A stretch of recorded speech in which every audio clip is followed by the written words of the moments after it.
Hi guys, welcome back to Deep Talk. I have a very special guest today. You guys told me, you guys gave me feedback, which I've taken. You said you are loving the Deep Talk series, but you would love to have more women achievers. Noted, guys. You said more different fields. Noted, guys. I've got someone from sports. In fact, I've got someone very special who has achieved a lot and we can learn a lot from, but we may not know as much about her. I have with me Tanvi Khanna, who is one of India's top squash players. In fact, she's one of the world's top 100 squash players. And Tanvi is here with me from Delhi. Hi, Tanvi. Welcome to Deep Talk. Thank you. I'm looking forward to all our interesting discussions here.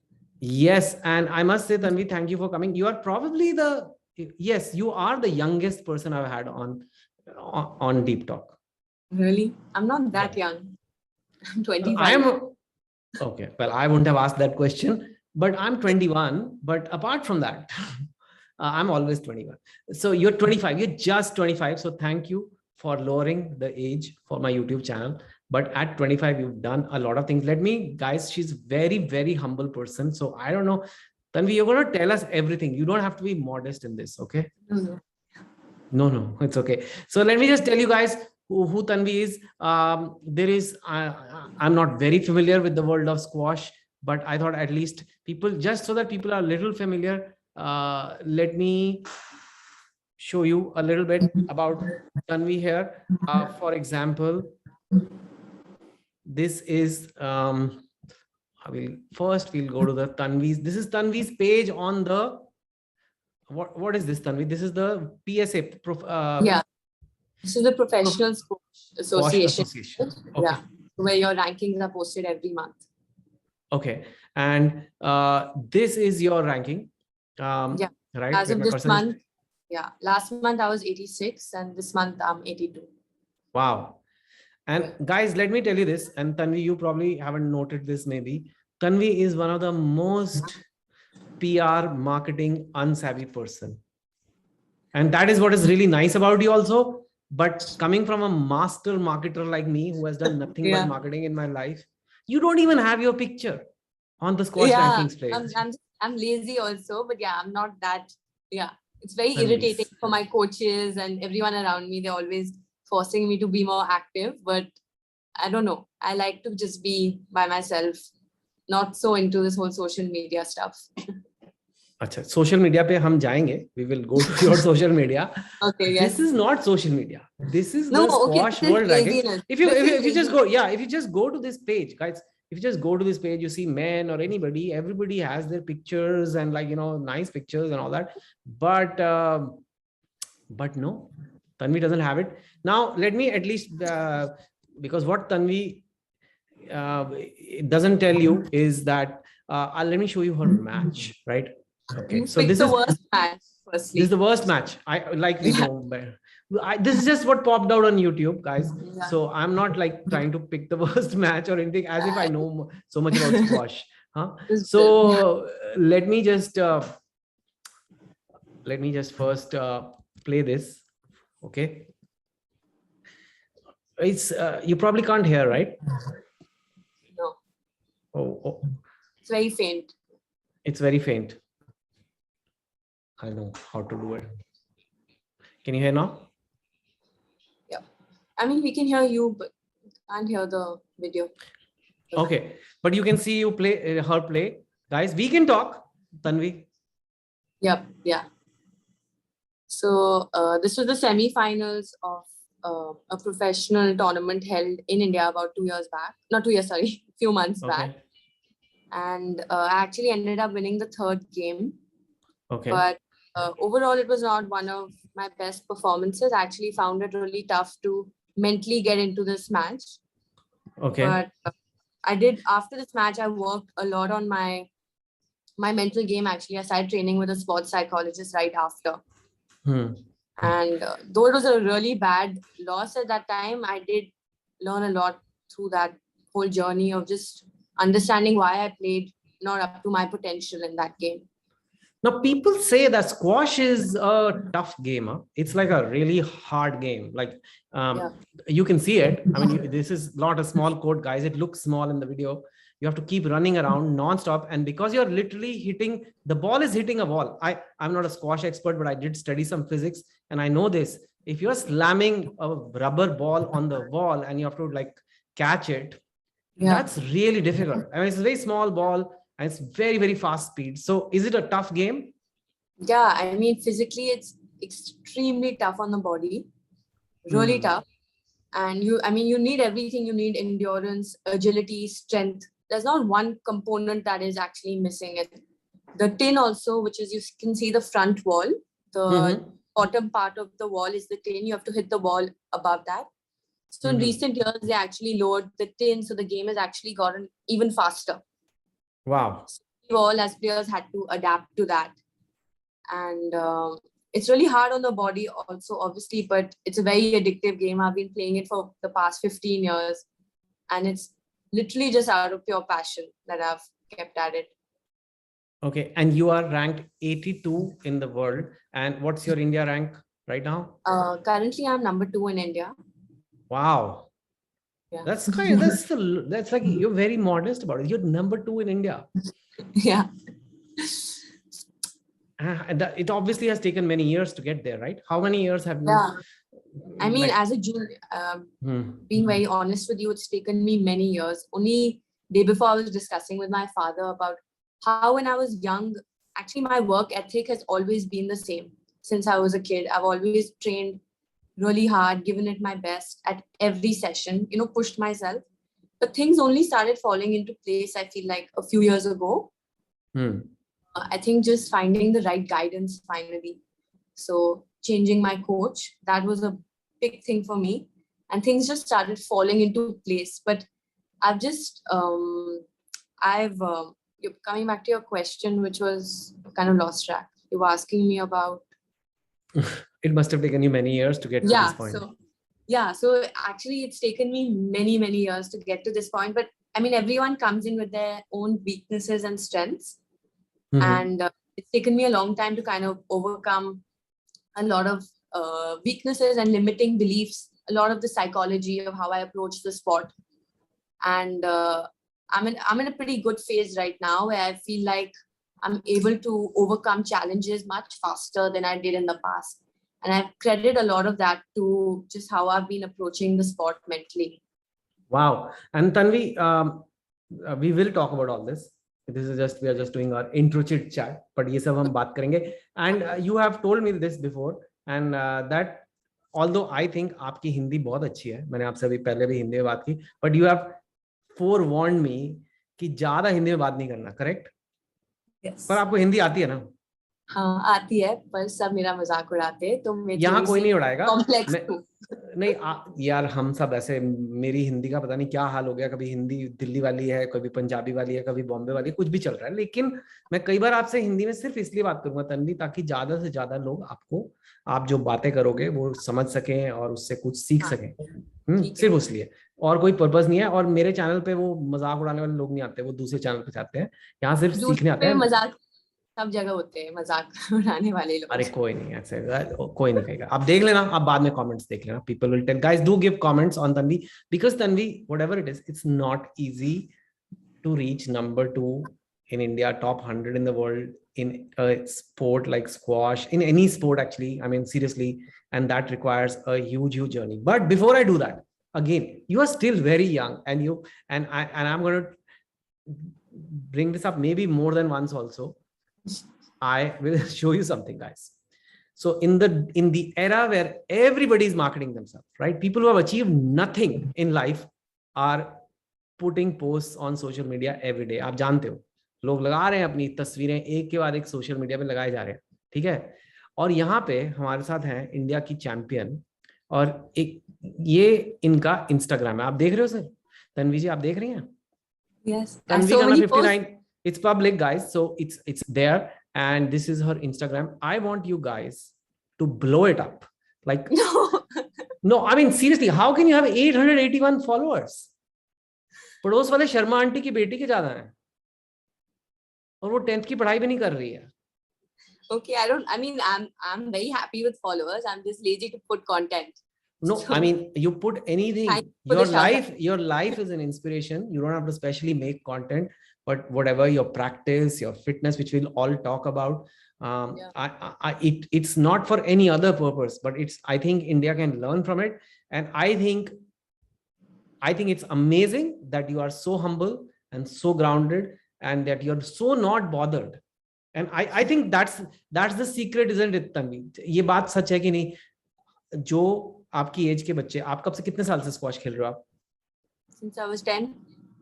10. Okay, I'm going to end the screen share, guys. But Tanvi Khanna 59, go right now and follow this. I want to see 881 higher once this deep talk is out.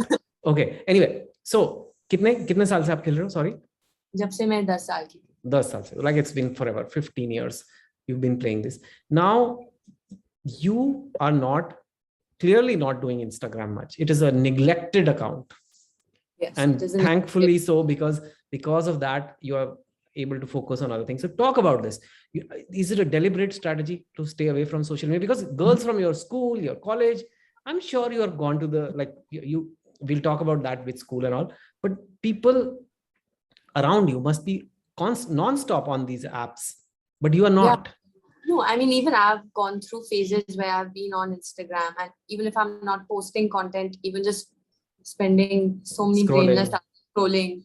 And when I was younger in college and all, I was very active on Instagram. I used to put photos, but then I don't know, as I matured, I just started becoming more conscious of how that is impacting me. Once I put the phone down, you know, that heaviness stays in you. So it's not just once you use the app, you use Instagram, okay, whatever, you spend 20 minutes on it. It's just not that. It's that afterwards, how it leaves you. And I found, even other than as a sports player, of course, I want to be 100% focused. I want to be ready for my sessions. But even as a human being, you know, I want to feel other things. I want to process my life in a more fulfilling way. And I found that posting and doing all of that constantly leaves me feeling heavy and not satisfied. So it was more of personal choice where I was not being able to find a balance.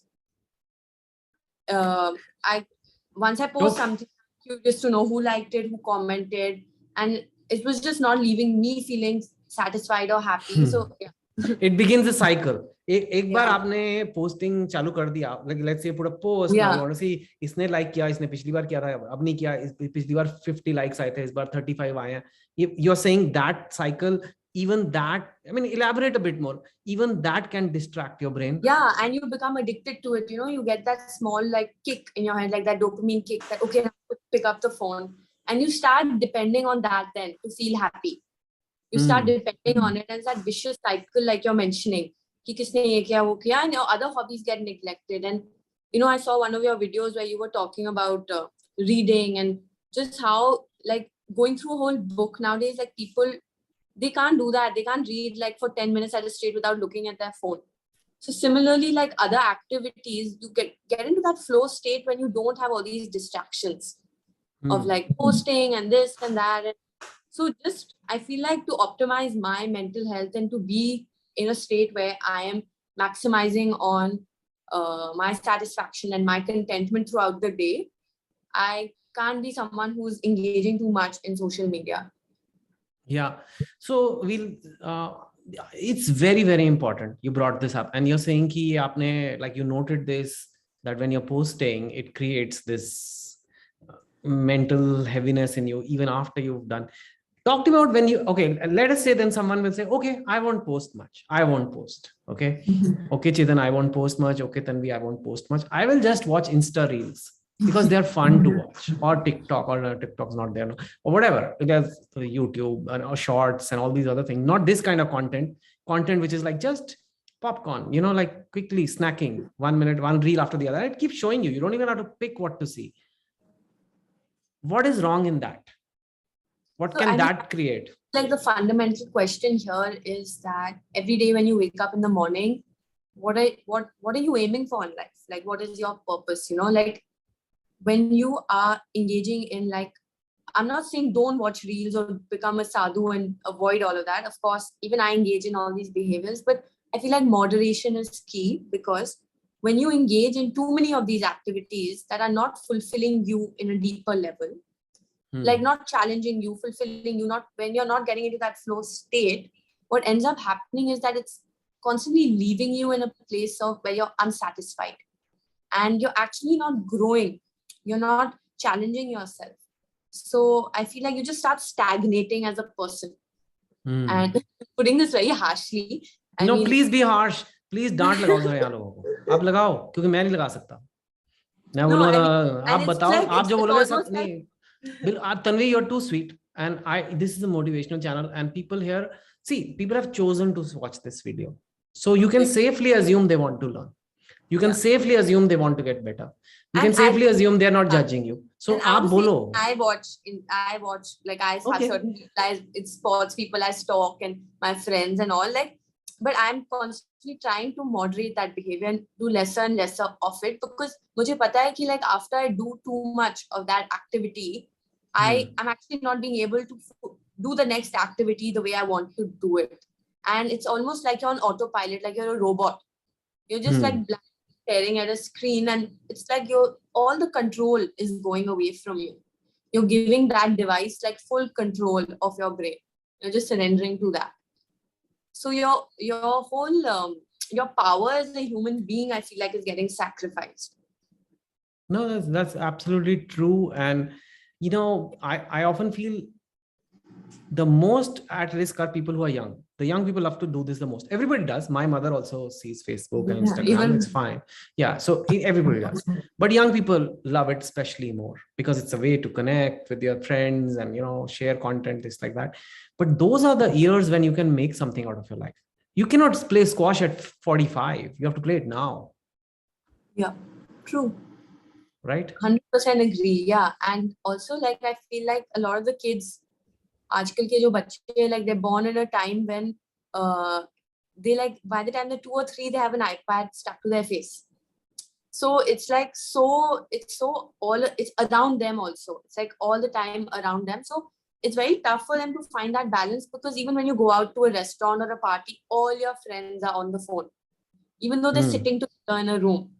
You go to a restaurant, you'll find 2 people on the phone. So of course, like, like you said, making something out of your life, like, that is utmost. But B, also having those interpersonal relationships, that is also challenging when you're interacting with everyone around you in your peer group who's on the phone.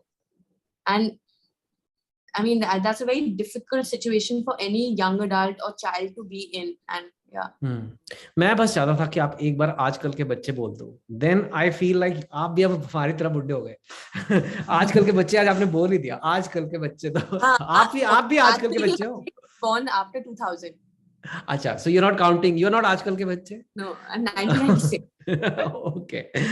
You know, like, that's true. So you still remember that era where data wasn't there on the phone and all that. Okay.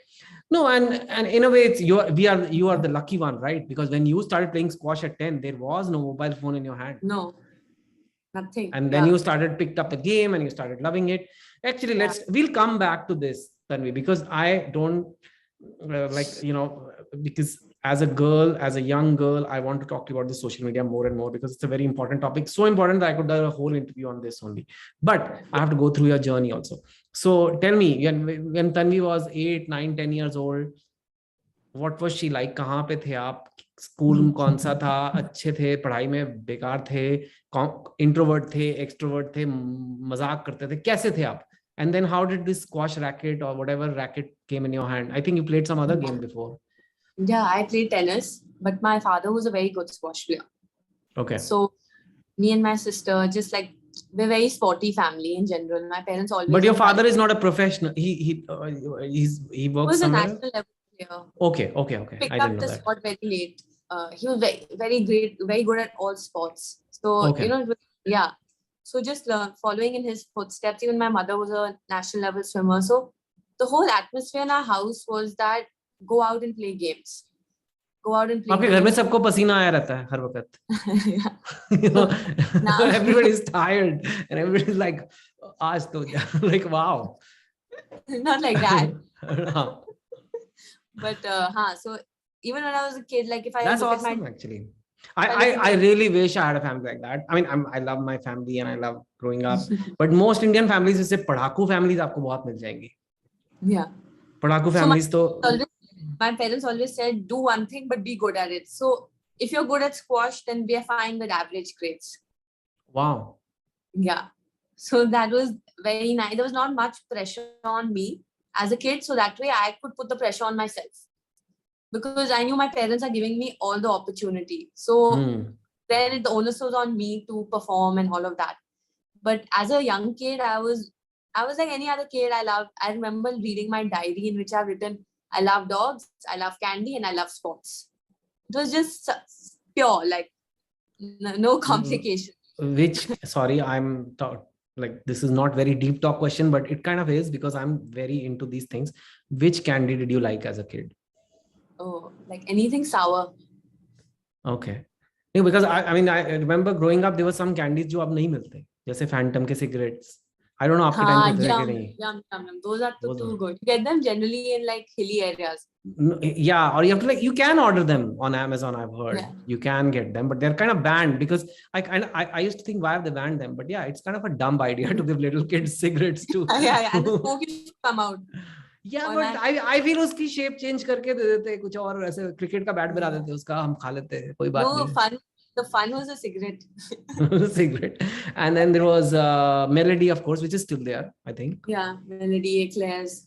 And I think the sour one is that एक orange वाली होती थी जो like the shape is like that of an orange slice, orange, right? That's also still there, yeah. So you like sweets? Yeah, I love sugar, candy, ice cream. Everything. You can have it now, given your routine, given you work out so much, you can have anything you want, or you have. So as a kid, it was like indulge. But I don't know, now it's more like I don't crave it like that. I can just have a bite and then say no more. Okay. So that's good. So I have moderation. Yeah. Okay. So the first time you played squash was when? The first time I played squash was, I guess, when I was about 9 or 10 years old. And then I played a tournament and I won that tournament in Delhi. So that was like, oh wow, like you can do this seriously, you know. And from there, actually, it was really rough because I struggled for a long time to kind of break into top 2 in India. I was how does it happen? Yeah, tell us how it happens for a new player. So let's say somebody new wants to play squash and so they will go play a local tournament. How do you get to those national ranks or whatever? Yeah, so now it's actually amazing because there are many tournaments throughout the year. When I was younger, it was a little lesser, but the idea is the same. You play like I think 5 or 6 tournaments in a year. And in those, I feel like in order to be top 8 in India, you have to kind of reach the quarterfinals or semifinals of most of these events. And then top 2 would be people who are winning or reaching the finals.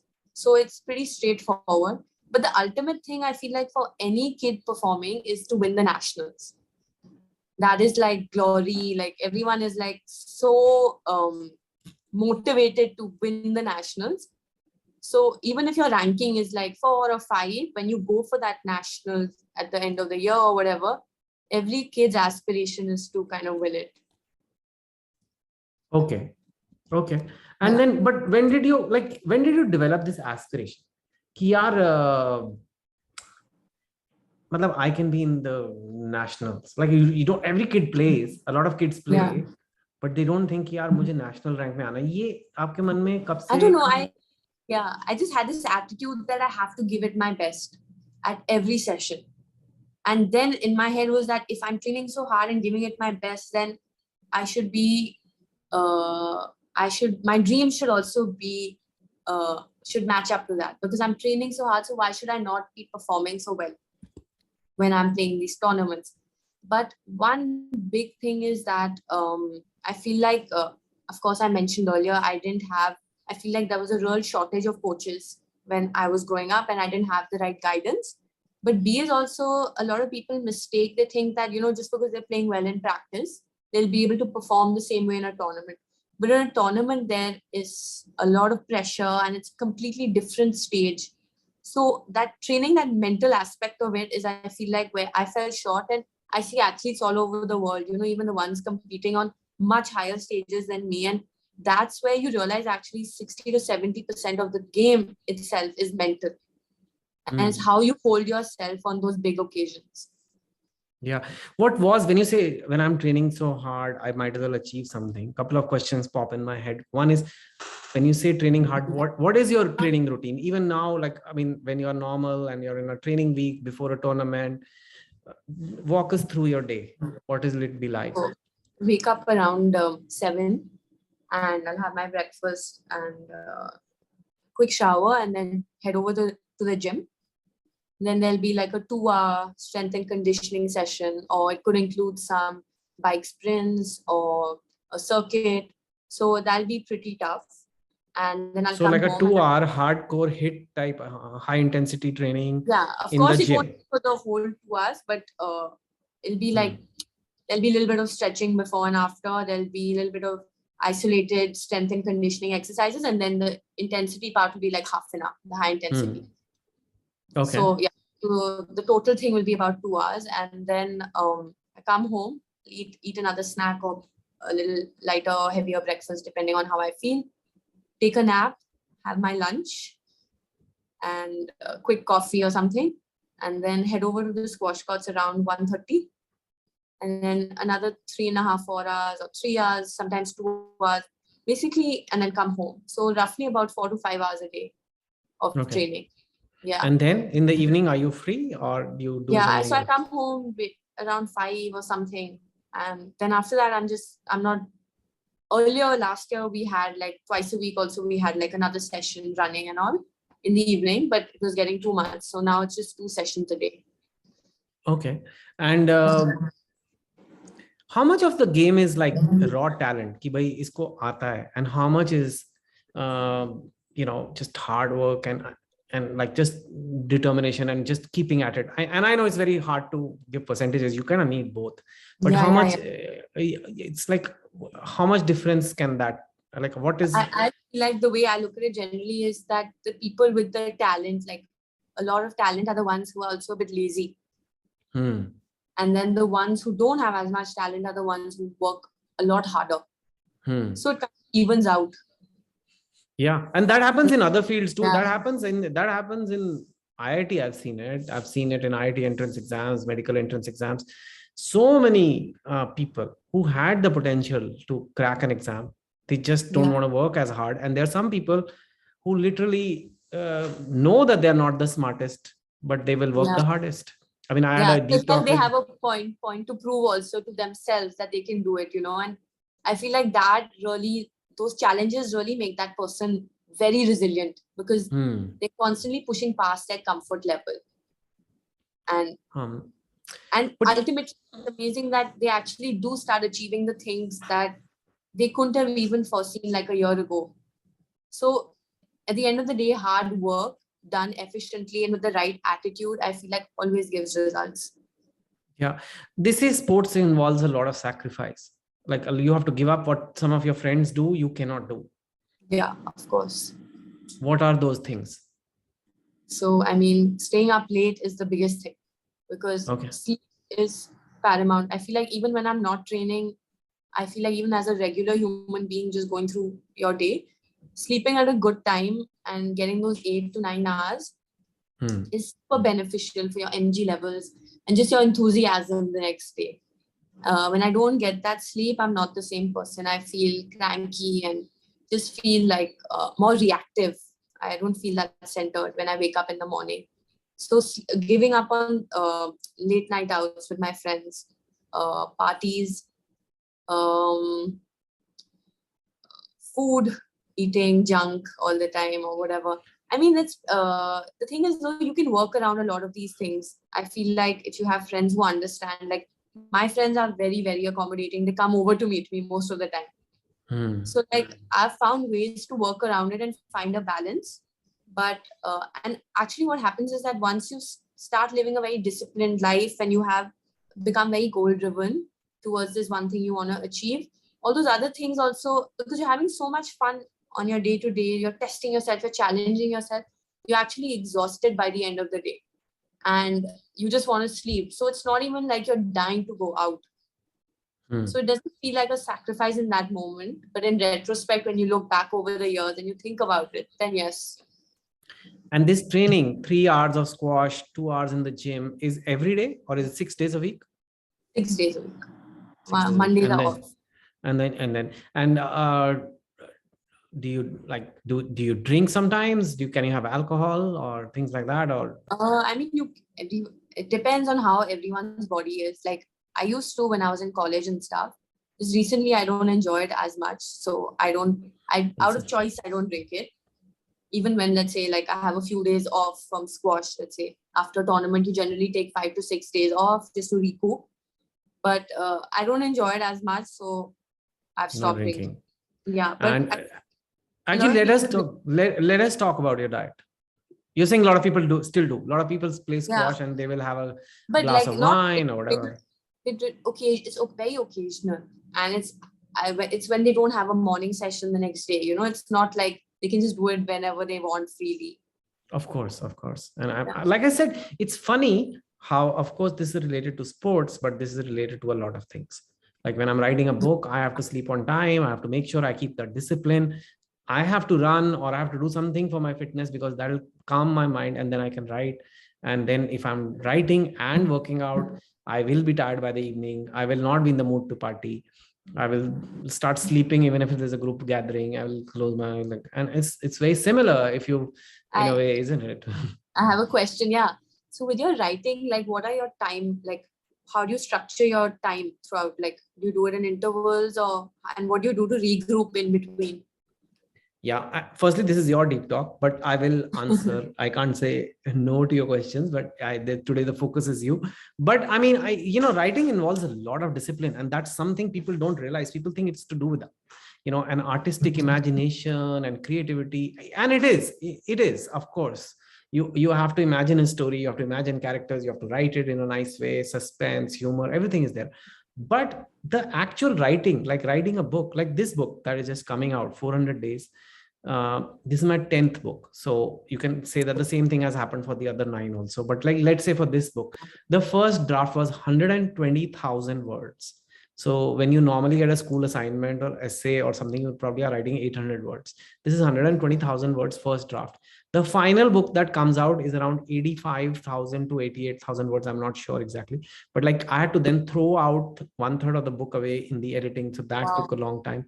So if you're writing that much and now multiplied by 10 for 10 books, it's like you are writing a lot. It becomes like your 6 days a week squash thing. I also have to work 6 days a week. Plus, this is not the only thing I'm doing. I'm doing this YouTube thing. I'm doing webinars. I'm doing motivation talks. I'm writing for newspapers. So it can all be done, but it requires a somewhat disciplined life. True. And I think structure, yeah. And so therefore, I feel it always helps to have this discipline in no matter what you are trying to do in life. People here are accountants who are watching, lawyers are watching, businessmen or businesswomen, whatever you want to be. You have to bring this routine thing. Is it boring? Do people call you boring sometimes, Tanvi? People call me boring? No. No, they understand that you don't come out party, you don't stay up till 4, you don't chat at 3 a.m. Initially, it was like my friends would be like, oh, like I could use the squash excuse to not do these things. But now they're like, she doesn't even want to do it out of her choice. They just understand that my lifestyle choices are different now. And it's actually a choice. Like I don't feel that I'm not going out because of squash. I genuinely don't want to. So, yeah. Tell me something, since this is deep talk, I'll ask you something. Sports in India, it's like cricket and then there's the rest. Yeah. Right? Cricket is like at a different level of attention, money, revenue. And then there are a couple of others now. There's a little bit more happening, but first, cricket is still the big daddy in the room. And when you were playing squash, right? Did people say, "Ye kya khel rahi hai?" And from a career point of view, like a typical career, and it looks like your parents are super supportive. So that is amazing. You're very lucky, and that's all you need ultimately. But did you find people saying ye kya kare, or did you feel ki yaar this doesn't have potential, or do you do it for the love of the game? I know I'm going deep in this because I want to bring out that sometimes the reasons for doing things are different from what people would think they are. Yeah, for sure. So when I was in college, I felt a lot of pressure to follow that straightforward path that everyone was in. Whatever your degree is, you find a job related to that, try and earn money, you try and stay back in the US, get that job. So then when I actually chose to say, no way, I want to become a professional squash player because that's what I love, I did find that a lot of people were, no one ever outright says it to your face, but they look to you very skeptically, like, oh, so who's going to support you? And like all these questions start coming. But what I did find was that people my age were very supportive, despite not following a similar path. But with the older generations is where they kind of start questioning you a little more because they're a little more orthodox in the way they're thinking. And I don't think it's with squash in general. I just feel like with sports, it's how people approach sports in India. From a young age, it's very rare that you find parents supporting kids to play sports and pursuing it professionally. It's generally just to get into college. And that is a big reason why I feel like in squash in India, we lose out on a lot of players because no one is looking at it professionally. They're all looking at it as an avenue to get into an Ivy League and go study there. So I just feel like the whole way we approach sports is very limiting. And if you look at Egypt, where the best players are being produced, they don't think about, oh, we have to go to college or this or that. Since they're kids, they have that passion in their belly where they're like, we want to be a world champion, and they train like that. So the approach is very different in India versus, I would say, a lot of these other countries where these champions are coming out of in squash. Yes. In fact, guys, so I mean, I was seeing you can see the squash PSA website, and the top players are from Egypt. Like in the top 10, there were so many Egyptian flags. I was like, what's going on here, man? Yeah. They dominate. I mean, they come for a tournament and you get scared of them just because they're from Egypt. It's like that much. Yeah, but Egypt is not a very rich country, right? I mean, it's a decent. I mean, it's not like a fully developed country, and it's not like the US or China or like even Russia where they have millions of dollars being pumped into this, but they are producing champions again and again. Why how do you think they are doing it? Like, what's going on there? They just love the game? I mean, yes, they love the game, but for some reason, I feel like the atmosphere where is very, firstly, they've had a lot of really good players in the past. So when you're young kids growing up, watching those players every day, it leaves an impression on you. And you are raising your game every day to those idols who are like so close to you. So there's so much inspiration. But the parents in Egypt, is what I've noticed, are very supportive. It can be also slightly pushy because they get a bit aggressively involved in their kids' dreams. They kind of become like their dream. उनके लिए squash board के exam की तरह है. Yes. Like you lose a match, come out, you get 2-3 thappads. It's like that. Really? Yeah. देखा है आपने? No, I mean, I've heard of it. Well, from lot of that's bad. That's bad, man. I shouldn't be saying this on YouTube. It's okay. I mean, it's not you. आपने तो नहीं थप्पड़ मारे ना किसी को. It's okay. मैंने हिंदी में बोला है तो किसी को. अरे नहीं. I mean, you can raise a valid concern. I think it's really nice that you, being a sports person and you can still see what you need to be careful about. That you shouldn't be too pushy also, right? Yeah, 100%. Like I've seen it because I am the oldest in my academy and there's so many younger kids. And I've just seen how a lot of parents, not all, but a lot, get really consumed in their kids' dreams. And the whole relationship with the child kind of changes. It becomes one of a transaction where the kid is winning. Basically, now kid has to win tournament. If the kid doesn't win a tournament, the parent is like, I'm not happy with the kid. So wow, that is bad. Not, yeah. That kind of conditional love. Yeah, exactly. Yeah.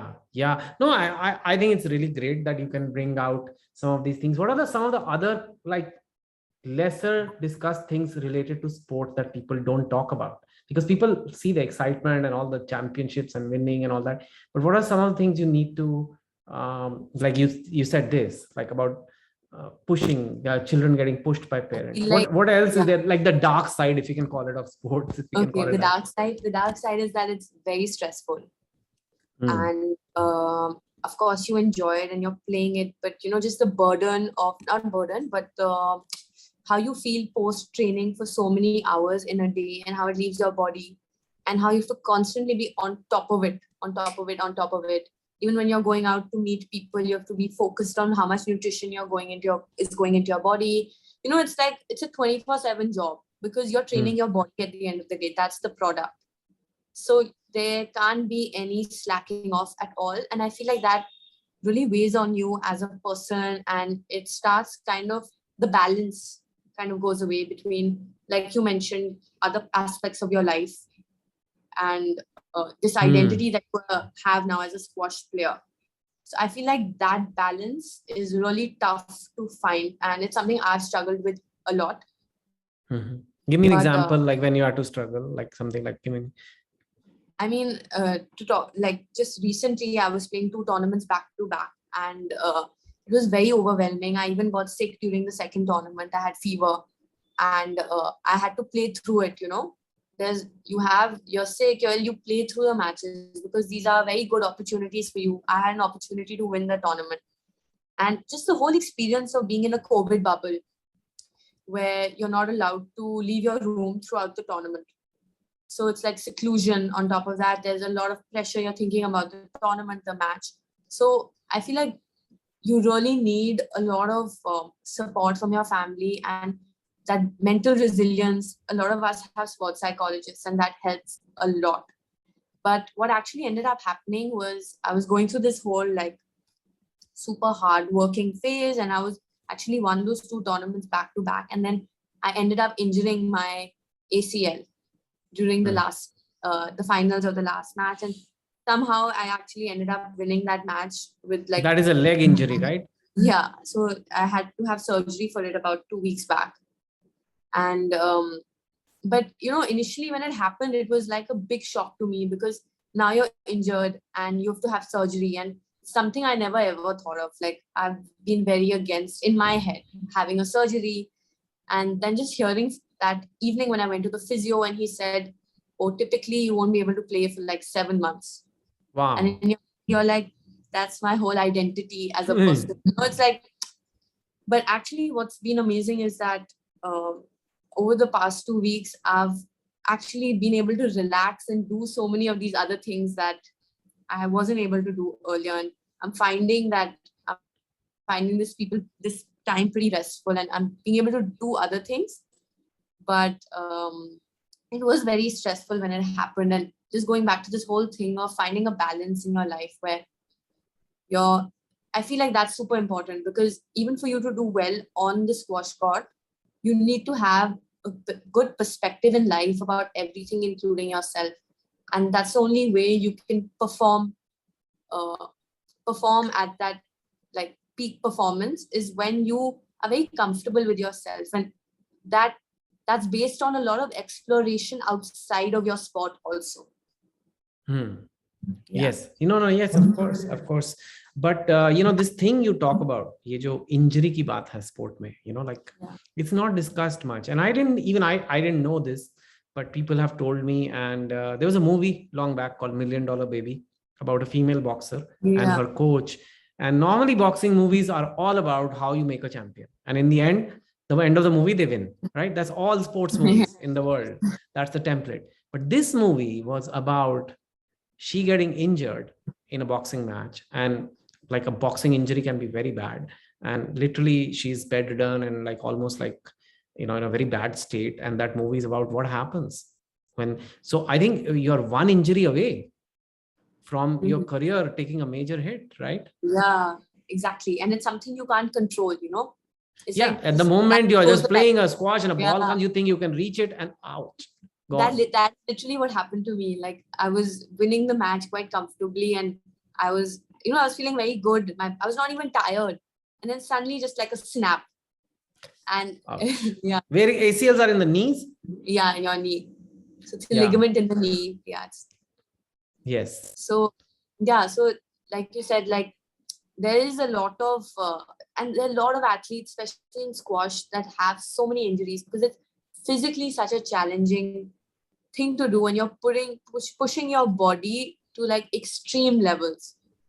So injuries are unfortunately very much a part of sports, and this is my first serious injury and I'm still dealing with it and coping with it. So I don't have so much to share because it just happened a month back.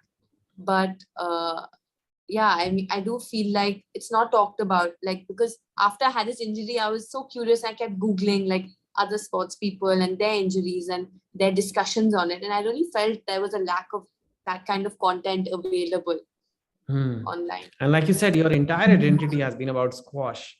And sometimes maybe it's better, at least, I mean, I think it's difficult to do it in sports because it demands so much, but I knew that I will have a life beyond books, because I'm also so, like, right now my book is coming in a few days and I'm going a little crazy, but it's not as crazy as I used to go, like when my second book came out, because I couldn't even sleep. Now I sleep.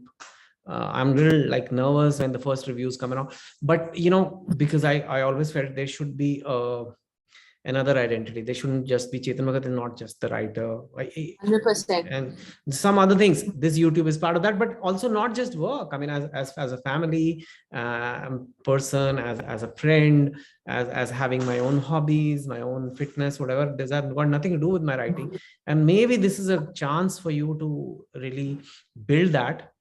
Yes. Yeah. Apart from building your Instagram, which I think can be a great source. Like I said, if social media can be a great source, like YouTube is, for me, I try to use it positively, and I think it can be a great source. In fact, I want to talk to you about that something, Tanvi, about this Instagram thing. Here's my thing. I tell people that I have two sons. I don't have daughters, but today when you are bringing up daughters and they first take out their phone and then they see women around them, they see on Instagram these women with crazy perfect bodies wearing swimsuits and holidaying in the Maldives, or I don't know, whatever, like it's all these, you know what I'm talking about. Instagram has a disproportionate share of this, and all these girls are growing up and thinking, when I grow up, this is what needs to be done. We don't see in our explore teachers and scientists and Tanvi, which we should. And then the girls can see those and say, okay, I want to be like Tanvi. And hopefully somebody sees the Deep Talk. Not only girls and boys today, both will say, okay, I want to learn something from her. She's my hero. But Tanvi has 889 followers, and some of these girls, nothing wrong with that. They are models and they are doing, I'm not saying they're good or bad. I'm saying they are doing what they are doing. I mean, they're doing their job, but the disproportionate views they get and then disproportionate followers they get, and the girls growing up thinking, today's aajkal ke bacche, as you said, aajkal ke chote bacche jo bade ho rahe hain, they will think this is what a girl has to become. So I just to interrupt you. No, please interrupt. Like there are so many artists and they're amazing, like psychologists, like really amazing people I found on Instagram, but it's about what you seek out. And that's what comes on your explore. And because kids at that phase in their life are seeking different things, you're a teenager, you're seeking different things with relation to, like, you're finally interested in like boys interested in girls, you're going out for parties, friendships, holidays. So it's also what those kids are seeking out. And I feel like it's not so much on Instagram, but on like how schools, institutions, families, how they kind of instill the right values in their kids to change their kind of what they search for and what they are interested in. And I think a lot of that comes with also like I've seen like these squash kids who I train with, because they're spending 4 to 5 hours in a day playing squash and they get super tired by the time they get home. They have no time for Instagram, but it's because they have these focused activities that their parents have put them in and they're engaging in at such a high level that they don't have time for all this other stuff. Most of these kids at home nowadays don't have like an agenda or a purpose when they come home. They don't have structured activities. And that's what kind of leads them to seeking out these just things to pass time on Instagram or chat with people and stuff. So it's, I think, more so than Instagram changing what its content is, it's more about how schools and families and parents instill good opportunities and values for their kids. Yeah, I think that's a good point, that all of us, the rest of us, have to fight the social media and the kind of instinctive content it is putting, because people are, but twerking, for example, and girls shaking their ass and getting 5 million views simply for shaking their ass. That's like, I don't think that's such a difficult activity compared to winning matches, and compared to being a scientist, or compared to doing a surgery. I mean, when you were growing up as a girl, because I'm not a girl, so I can't really relate to that. I'm not even of that generation. You're still closer. You're very young, Tanvi, of course. And so you when you were growing up, and when you would see girls like this posting content like this, what would go through your head? Because that's what I want today's generation to see, and see how Tanvi thought. Because whenever they're in that situation, I want them to say, Tanvi kya sochegi abhi? What would Tanvi do? And that's good. Because I want that to happen. So I feel like it comes with just forming your personality. At a young age, I may not have been posting the kind of content that is there on Instagram today, but I would still look at that, and because all my peers around me are gravitating towards that. So it's only natural for me to feel a little uncomfortable, or feel insecure, or feel envious of someone who has a supposedly perfect body or whatever. Those are normal human reactions you feel. But it comes with what your aspirations are. My aspirations in life were always within me. I always knew my goals were squash, to do well academically, to have good relationships with my friends and family. And as of late, over the past 2 years, it's to grow spiritually and to practice my meditation to the fullest. But these were always the four. When I woke up in the morning and someone asked me, what are your 4 goals? So I feel like these other emotions you feel, the surface level, jealousy and envy, comparison, those are things you have to overcome throughout your life. As long as you understand that these are not emotions you should accept it. It's okay to feel it, but it's not something you should encourage. You should never try and compare yourself to another person and strive towards looking better and those kinds of things. I feel like as long as your focus is within and challenging yourself, you can overcome all these things around you very well. And it's normal to feel all these other emotions growing up. There's so many things you'll feel going to school with so many people around you, so many comparisons. It's normal to accept it, but as long as you're clear about what your goals are in life, I feel like you'll always be on a good path. Wow. Since when have you had this kind of maturity? No, you're more mature than people twice your age. I need to interrupt you. I was not like this. I was any ordinary girl in school. Literally, I was like anyone else. And I would also want to take a nice picture, post it. I dated, like, I was normal, very normal. It's just that over time. You're still normal, Tanvi. Yeah. You're still normal. No, that's the problem. See, the problem today is, if you're doing crazy things like wasting your life and twerking on Instagram, I'm just normal. And if I'm like ranked number 2 in India in squash and 82 in the world in squash as a 25-year-old girl, you have to justify by saying I was also normal. Tanvi, you're a star. You are the new normal. You should be the normal. People need to realize that you are the role model of our country. I'm trying to change that. And I know that my deep talk, guys, if you want to change this, you have to like this video, put comments on this video, because then only YouTube is going to elevate it. Otherwise, there's going to be videos of twerking and girls. You don't want, you know what those videos are. So it's funny. Even now, you felt the pressure to say, I was normal. You chose that word, Tanvi. So it's not, and let's not talk about you. That means there is a pressure, right? There is a pressure in girls to be that way. No, otherwise they will be labeled not normal. Yeah, you're right. But you were just saying that, since when are you like this? So I wanted to clarify that when I was a kid, I went through the whole journey that most kids go through. And I feel like it's only when you're challenged, like I was in college, that my perspective really opened up.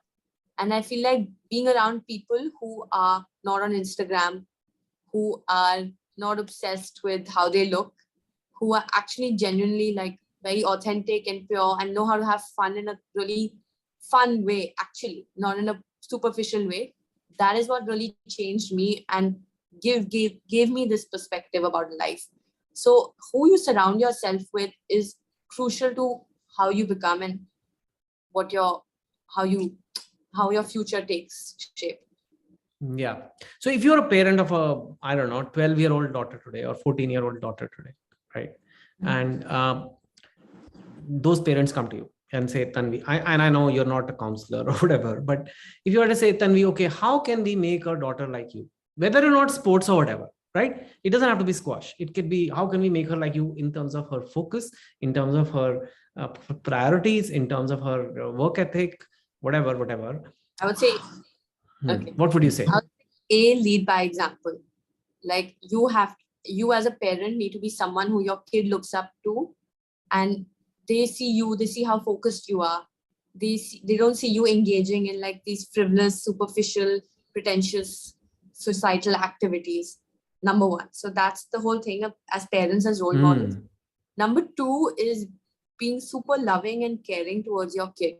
So when you're giving your kid everything emotionally that they need, they're becoming fuller as people and they're becoming more confident. And the third thing is to, I feel, give them opportunities and to push them. Like, and I don't mean push them in an aggressive way where they're not meeting their goals, but like constantly challenge them and look at their all-around growth, not only in one thing like studies.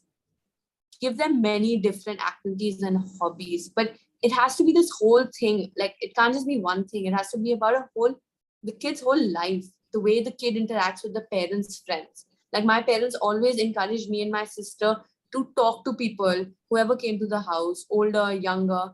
It's not just it. Being a parent is a full-time job, and you have to realize that everything you do or say is going to rub off on the kid. So you have to be very mindful of how you talk to your children.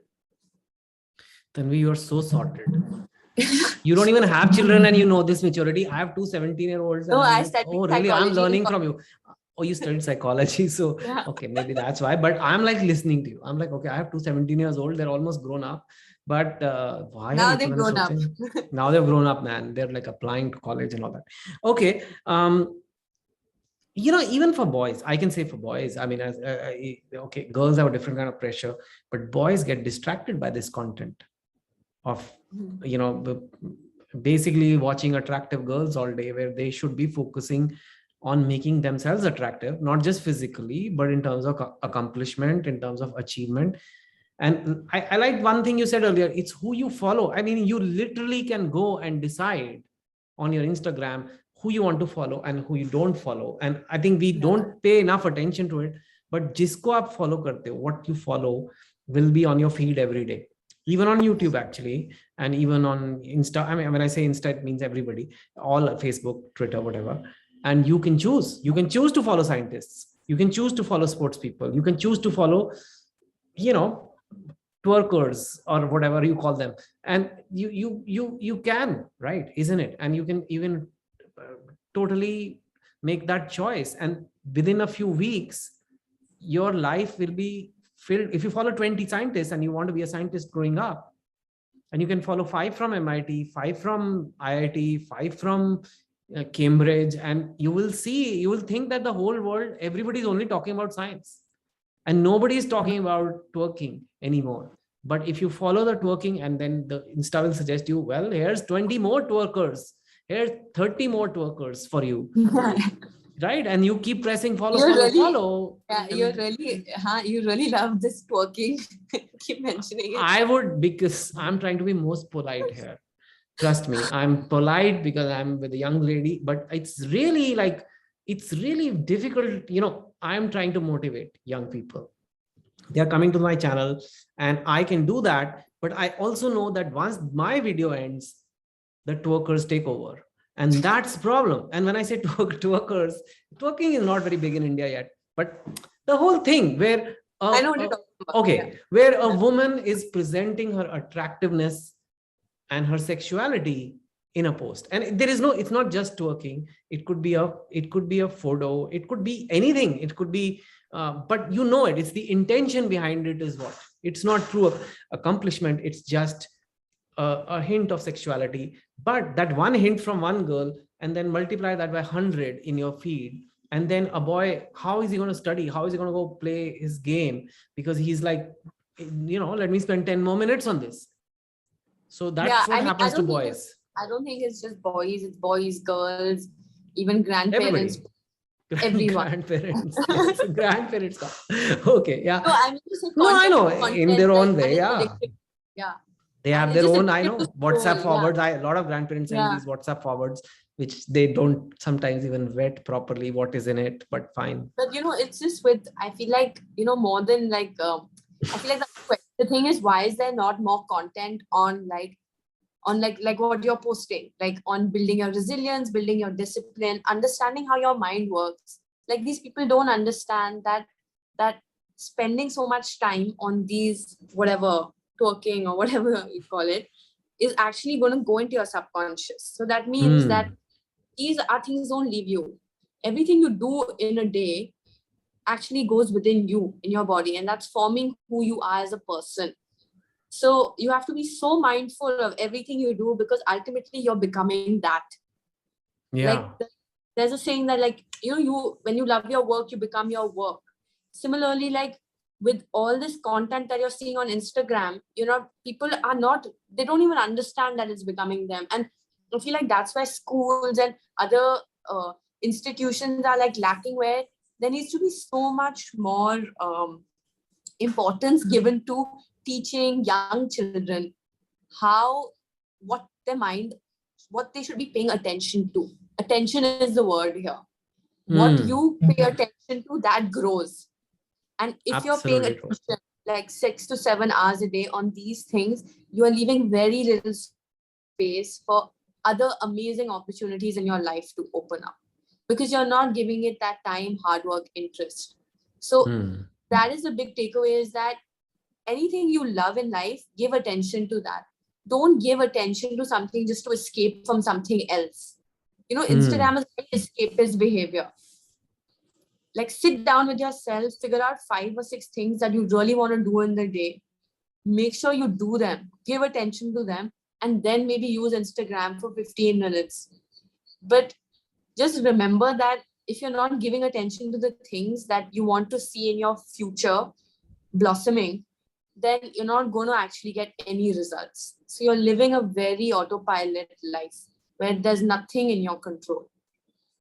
Yeah, that is so true. That is so true. And where you put your attention, that's what grows. It's true. And then years go by and you're like, kuch hua kyun nahi? And then you're like, अरे उसका तो ये हो गया, उसने ये कर लिया, मेरी तो किस्मत ही खराब है.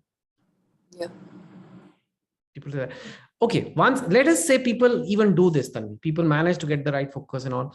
But doing it day after day, even after you have the right intention and the right attention and the right focus, there is a lot of actual grunt work and hard work in achieving anything. Squash ranking, IIT ranking, getting a book published, IAS, whatever, opening a business. And it's hard and you don't get motivated. It's you feel lazy, you feel I don't want to do it. I really like, I want that end result, but the work involved is so much. Like for you to change that rank from 82 to 52, that must be a lot of work, right? You'll have to work damn hard for that. Yeah. I mean, anything you do in life, you have to work really, really hard for it. But I feel like if you enjoy it, of course I don't enjoy it the whole day, but if I enjoy, there's certain things you just know from within you that this is what I want to do. And I feel like the most important thing is to chase those feelings that indicate to you that this is my path. And as long as you know you're on the right path, I feel like you can find little ways to challenge yourself and make it interesting for you every single day. And something that I would really recommend to whoever's watching this is starting a meditative practice. I personally do something called a heartfulness meditation, and just starting your day with that 20 or 30 minutes of meditation in the morning, it gives you that open-mindedness to tackle any challenge you're faced with. And monotony of doing the same thing every day, day in and day out goes. Because the perspective is becoming fresher and fresher every day, where you're being able to see more and more clearly. So I feel like meditation, I'm sure other people have different tools, but this is something that is helping me on a daily basis to kind of shield like the different layers and see myself also more truthfully, as well as everything around me. So the hard work actually becomes very enjoyable, because it's not hard work, it's more like it's more a challenge that you have to overcome, and you're doing it with all your focus, your attention, and you're on that flow state. So the minute you look at it as like an activity that I don't want to do, and you're feeling all these emotions, and then you'll never get the result. You have to achieve, you have to reset, you have to be able to refresh yourself, get your energy back, and tackle it as a challenge, always as something that's going to make you grow as a person. Nice. That's really nice. In fact, heartfulness meditation is how we got connected, because they publish a lot of books and we share the same publisher, Westland, and through that I got your contact. And so I'm thankful to them. But talk to me about it. At such a young age, you do meditation. You're saying it has changed your life. Yeah, 100%. Just 20 minutes a day. So it's a very simple way to meditate, right? Firstly, why don't you tell people what exactly do you do in the meditation? It's very, very simple. In fact, I've done some heartfulness events, so I'm a little bit familiar, but I'll let you talk about it. And then what exactly do you do in 20 minutes, and how has it changed your life? So, I mean, about 2 years back, 2.5 years back, I met my aunt, and I was just discussing with her about how I'm struggling mentally with squash and being able to perform and stuff like that. And she asked me, do you meditate? And I said, yeah, I meditate. And, like most millennials my age, we'll go open some Headspace app or some app and do like 5 minutes here and there. Nothing routine, nothing discipline. And she was very, very, very good at that time, because she had been meditating for a long time, and she explained it so well to me. She said, anything you do in life, you have to do it in a very disciplined and routine manner if you want results. And as an athlete, I'm used to doing things in a structured way, so it was not difficult for me. She said, you need to meditate at preferably the same time every day. And so for me, it started off as right after I wake up in the morning. And you have a heartfulness trainer. So you go to them for sittings every 10 days. You meditate alongside another person. But on your own, it's morning, 20, 30, 40 minutes, whatever you're comfortable with. And evening, there's something called cleaning, which is super important. The morning meditation is just connecting with your heart. So it's centering you for the whole day. After you finish that meditation, you feel almost like your eyes are like the mud is taken off, like your vision, you feel lighter, you feel clearer. But what I really love, other than the morning meditation, is in the evening, there's this smaller meditation, 15 minutes, called cleaning, where you're just saying a suggestion to yourself that everything that happened in the day is leaving my body. So what that ends up doing is that after squash, fitness, I'm so tired. I'm sure I've scrolled on Instagram also, done all kinds of things that I shouldn't be doing. I come home and I'm just not in a mood to connect or talk to anyone else. I'm just bogged down.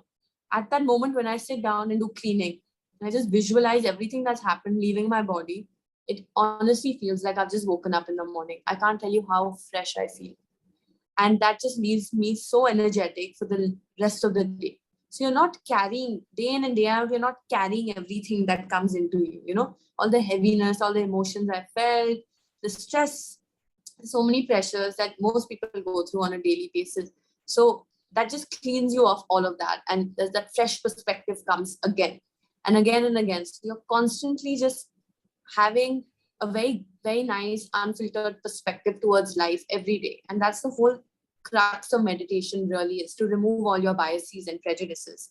So other than like my relationships and how it's helped me develop more authentic, better relationships where I'm there for my friends and family, it also really helps me on a squash court, because anytime I notice that I'm getting tense, I'm not accepting what my coach is saying, his criticism, his opinion, or I have certain beliefs about what I can't do or can do, you start noticing the friction within you very easily, because that meditative state becomes so second nature to you.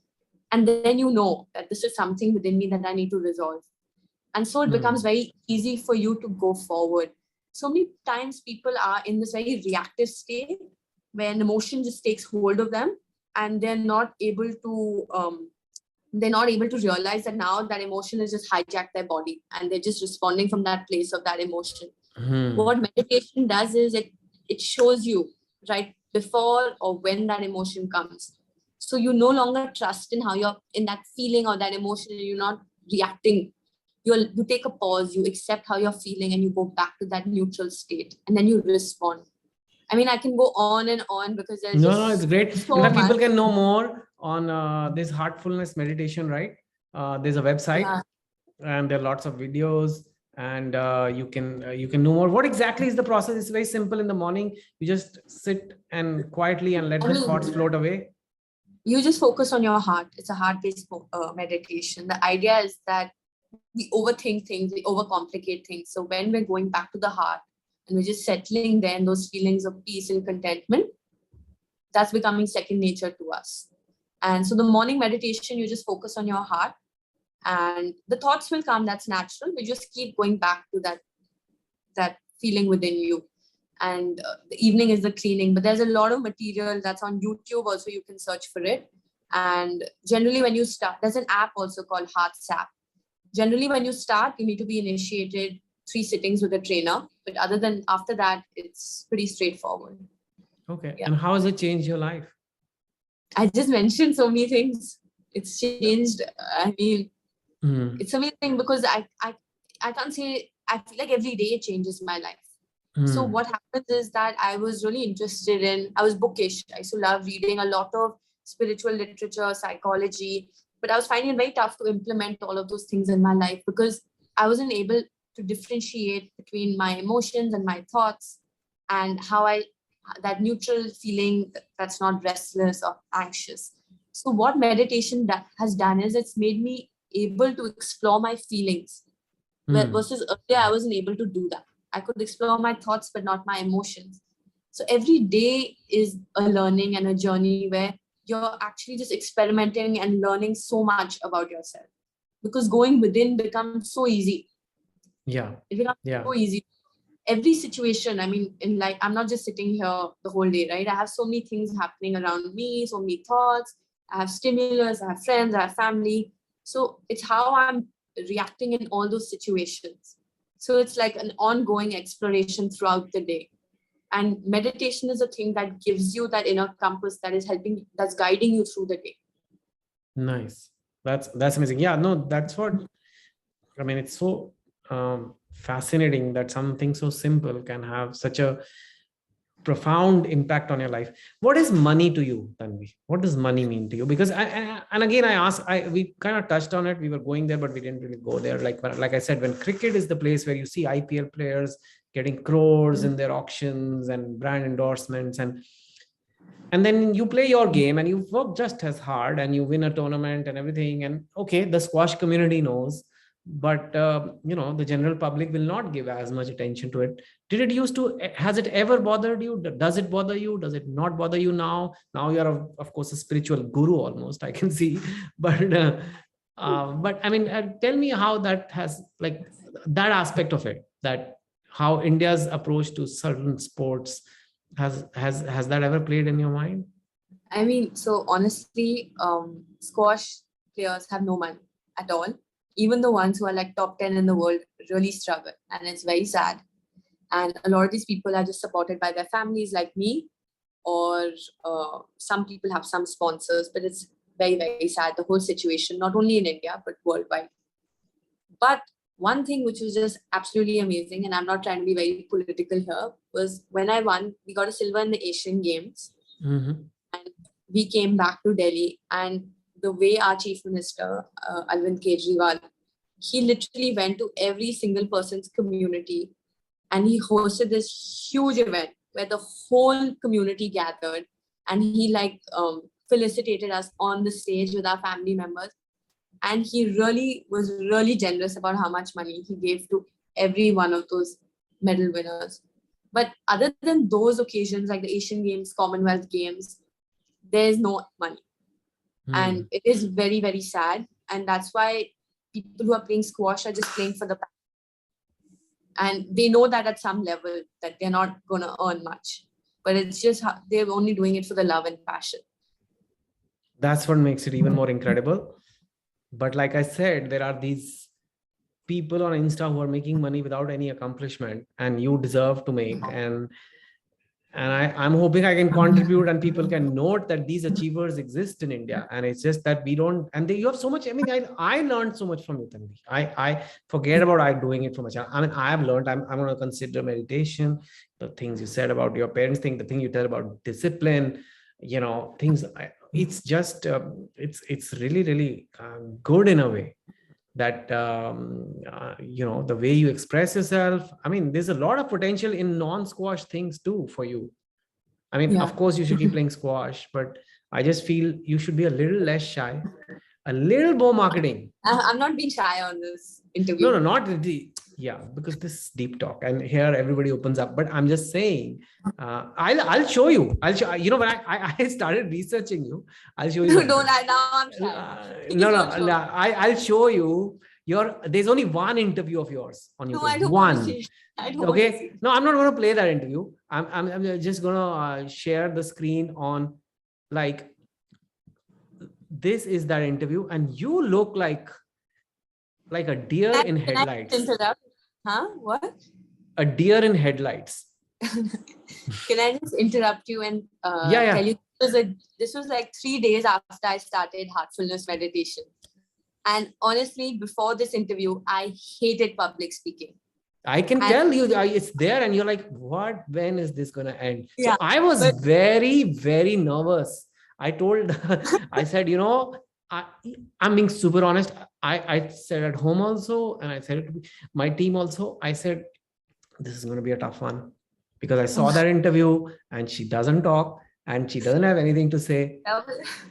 And now it's like, whoa, okay, is it the same person? Because I think that's a very different you. Yeah, it was just before, I just started heartfulness and I had 3 sittings, I just finished.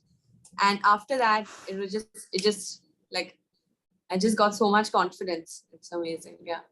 So the meditation has not just changed your life in terms of your approach to work, it's changed your personality. It's made me feel really good from within. So every time I'm talking, I'm actually just expressing myself and who I am. Wow. That's incredible, man. Stop saying wow. I mean, I'm amazed because literally I did my research and I was like, there is no picture on your world rankings. There is one interview where they seem to have like forced you to sit and you're like, okay. And I was like, deep talks are long, deep talks. Right. Deep. How come you chose me?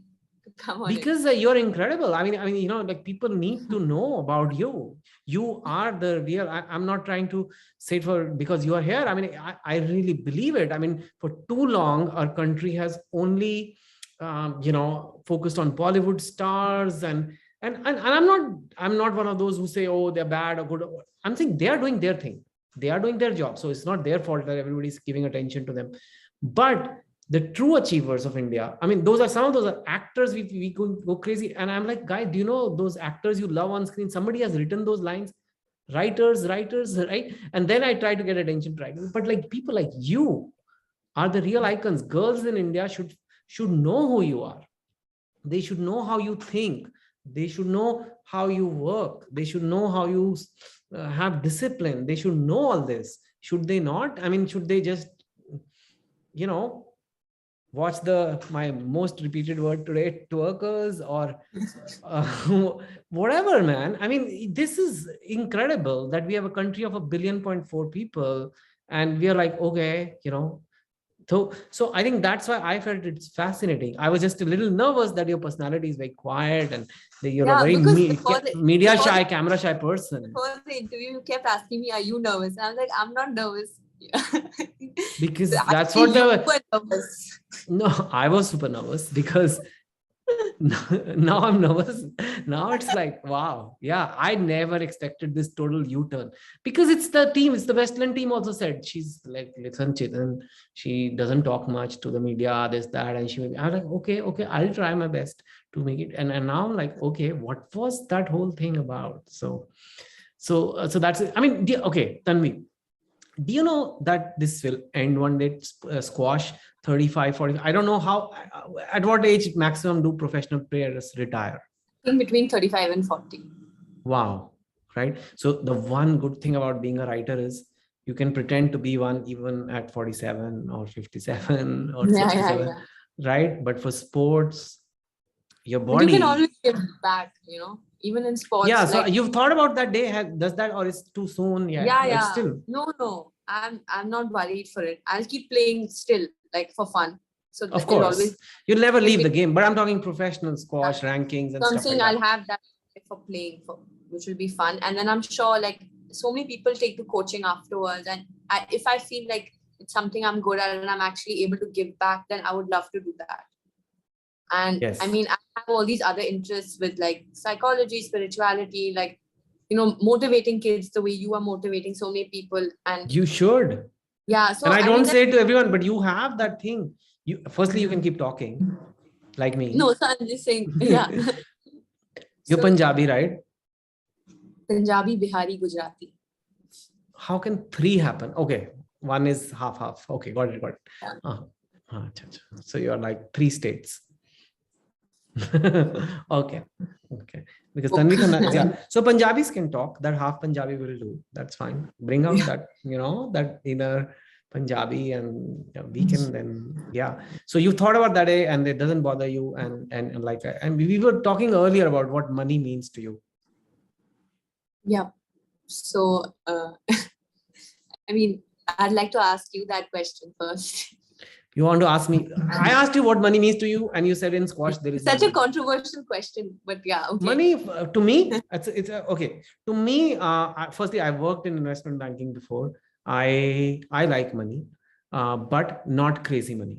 I have some very, very rich friends, and they have so much money that, like, we are all rounding errors compared to. So in that sense, and they're my friends. And I think I know their life. They do a few things which I can't do, but mostly the life is very similar.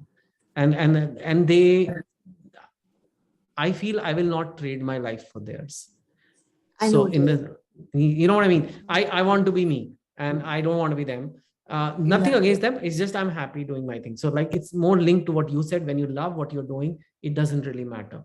But at the same time, I think I also made it a mission to change this thing about writers ki writer garib hi अच्छे लगते हैं. There was this thing कि writer को गरीब कुर्ता पहन के झोला पहन के होना चाहिए, and that's how writers should be, and they should be. So I don't do that, and I don't do that because that helps the entire community of writers. When I go in Bollywood and demand more for me, it somewhere it's helping all writers, and when I do and demand more for my books, somewhere it's helping more writers. That is there. I have enough. God's given me enough. Where I started from, I have a lot. I gave up my banking job, and when I gave up my banking job, there was no money in books for me, and later on I caught up and probably even had more than what banking would have. So it's pretty good. But some things now I'm reaching a point in life where it's not about the money. Like, this channel is not about the money. And I keep telling myself, because I'm opposite of you. I'm always about like how many views and how many books sold and how many collections for movies. I'm switching gears now. It's not about that. If I make videos here on my channel, erotic Indian short stories on YouTube, I can guarantee you, it will get each erotic short story with some twerking is going to get me millions of views. It's just the way it is. Yeah. And this deep talk will not. But this is more important, or that's more important. And I think there is sometimes in the rush for commercial success, in a way, we don't realize the important things. Are teachers not important in society? But do teachers get paid the most? No. Are army people not important? Doctors, right? So same way, these videos are important. And if people like me who have the capability to make money also, but also the capability to do a video like this, we only try to keep making money, I think something is missing. And but I do request people, like, guys, if you've been watching Tanvi and me, if you think this kind of content is what India should watch, you will have to help with the YouTube algorithm. You and I can't do it. You'll have to comment what you thought of what Tanvi said, what I said. You agreed, didn't agree, just put it down there. You have to like it, you have to share it, and then, you know, it grows. This deep talk is going to keep getting watched, that I'm sure of. It's not like, but like I said, I'm changing my perspective towards money because I have enough now. But at the same time, I don't like it when people take writers for granted. Like they'll call me to an event and say, "Aap aa jaiye, aap to writer hai." Like seriously, like, okay. It still happens to you. Yeah, and I think you could also, I mean, that'll be a separate offline kind of discussion. With your personality and your achievement, you could monetize if should you so desire. But you'll have to leverage certain things like social media and like some of the, put yourself out there a bit more, which I don't know if it, but like you said, you cannot do something if you don't love it. You particularly seem to be that person, so you'll have to decide that for yourself. Do you think you could? You could see yourself? Who knows? Who knows? I mean, I have like a year ahead of me with like getting back to squash from my injury. So if I feel like doing something new and I'm feeling like it, then maybe. Yeah, I won't and just come naturally. no, that I think is the most beautiful part about you, is that you're all passion, you're all heart, and you're all about being the real deal. In fact, guys, she is really badly injured right now, which she didn't show because she's smiling all the time. But before this interview started, I told her to just pull the curtains down because the window behind there was a lot of light coming in, and she literally used what is that? Walker. A walker. Yeah, it's here to walk back and did it. And I'm like, what happened to you, man? And then she came back and she's still doing this interview. So that's what it takes, guys, to win in life. And you can win, and you can be happy and smile and stay calm too, like Tanvi, right? Any last thoughts, Tanvi, before we go? Any last thoughts? No, what do you want to tell people? What do I want to tell people? I feel like something that I am currently, the phase I'm in, or was before my injury, with how I was approaching my sports career, was the more relaxed I am, the better I perform, the better I'm able to actually see what all I need to work on, improve. So it's really important that throughout the day you do things that also relax you. And by that, I don't mean like watch TV and stuff, but things that actually make you feel good. Like it could be go for a walk, talk to a friend, paint, write, listen to music, and then kind of use that energy to take it into your work or whatever you're trying to be better at. You don't need to be on throughout the day, you know, you need to find little corners and spaces where you're actually doing things that make you as a person happy, not only you as a squash player, as a businessman, or whatever it is. Wow. What sweets do you like? Wow.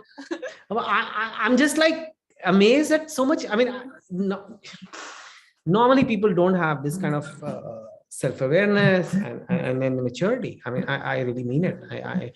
But tell me something. What you said you like sweets. What are your favorite? I love sweets? ice cream. I love ice cream. I love ice cream.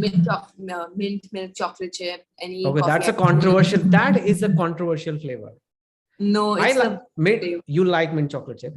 Yeah, I do like it, but like some people just say that flavor should be banned. What? Yeah, they say mint and chocolate do not go together. No comments. And there are all kinds of people in this world. I guess everybody's right to their opinions. Okay, Tanvi, I want to thank you for coming here. Thank you so much. And guys, I'm going to put her Instagram on my YouTube comment or even in the description or something. But I will again show you maybe. Let me just show so that you can follow. And Tanvi, you don't have to be again. No, it's like you it's my up to followers. You. Nowadays, if you have 100 followers.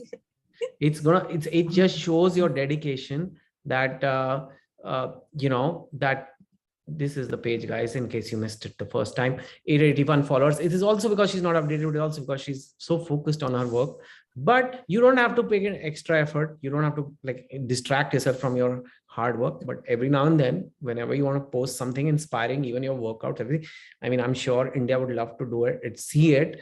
And of course, you have this, I see a picture of a dog also. Are you a dog lover? Yeah, I love dogs.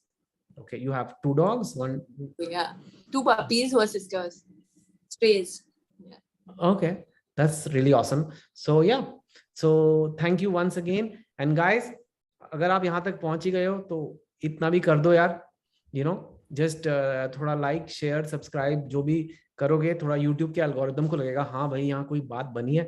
And do leave your comments for Tanvi. Tanvi, you will see all the comments, right?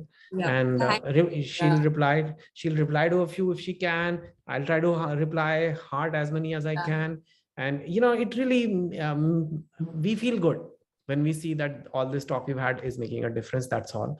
And thank you once again, Tanvi, for coming. And thank you, and I'm looking forward to reading your book. Yes, please read now that you are out of action from the squash court. Yeah. You have time to read, so please do. Yeah, Thank sure. you. Thank you. Thank you.